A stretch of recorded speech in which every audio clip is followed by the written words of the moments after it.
बिहार विधानसभा चुनाव के दूसरे चरण का चुनाव प्रचार रविवार की शाम 5 बजे समाप्त हो गया। अंतिम दौर के प्रचार में सभी राजनीतिक दलों ने अपनी पूरी जान लगा दी। राज्य की 20 जिलों में 122 सीटों पर 11 नवंबर यानी मंगलवार को मतदान होगा। 14 नवंबर को रिजल्ट आएगा। दूसरे चरण के मतदान से पहले भारत नेपाल सीमा पर निगरानी बढ़ाई गई है। बॉर्डर को 11 नवंबर की रात तक सील की गई। इस दौरान सीमा पर लोगों के आने जाने पर रोक है। पश्चिम और पूर्वी चंपारण, शिवहर, सीतामढ़ी, मधुबनी, सुपौल, अररिया, किशनगंज, पूर्णिया, कटिहार, भागलपुर, बांका, जमुई, नवादा, गयाजी, जहानाबाद, अरवल, औरंगाबाद, रोहतास और कैमूर जिले की 122 सीटों पर कुल 1302 उम्मीदवार मैदान में है। रविवार को दूसरे चरण के लिए चुनाव प्रचार समाप्त होते ही हेलीकॉप्टर का शोर थम गया। बिहार विधानसभा चुनाव के दोनों चरण में प्रचार के लिए इन हेलीकॉप्टर ने 1600 घंटे उड़ान भरी। इनमें 1200 घंटे एनडीए के और 400 महागठबंधन के थे।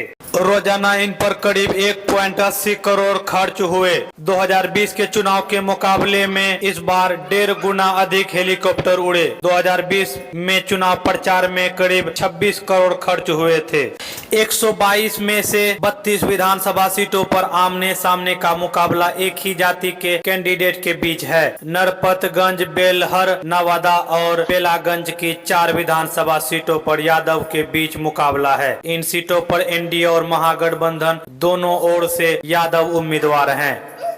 इसी तरह अररिया, जोकीहाट, बहादुरगंज और अमोड़ विधानसभा सीटों पर मुसलमान उम्मीदवार एक दूसरे को पछाड़ने में लगे हैं। इसी तरह से 3-3 सीटों पर धानुकों से पासवान का, पासवान से राजपूत का, राजपूत से और मुसहर का, मुसहर से मुकाबला है। 2-2 सीटों पर ब्राह्मण और वैश्य और रविदास जाति के प्रत्याशियों की आपस में भिड़ंत है। एक सीट पर पातर, खरवार, संताल, कुशवाहा और भूमिहार प्रत्याशी अपनी ही जाति के प्रतिनिधित्व और चित करने पर तुले हुए हैं। नेपाल सीमा 11 नवंबर की रात तक सील। बिहार विधानसभा चुनाव के दूसरे फेज में मतदान से पहले भारत नेपाल सीमा पर निगरानी बढ़ा दी गई है। 11 नवंबर की रात तक बॉर्डर को सील कर दी गई है। इस दौरान सीमा पर लोगों की आवाजाही बंद रहेगी।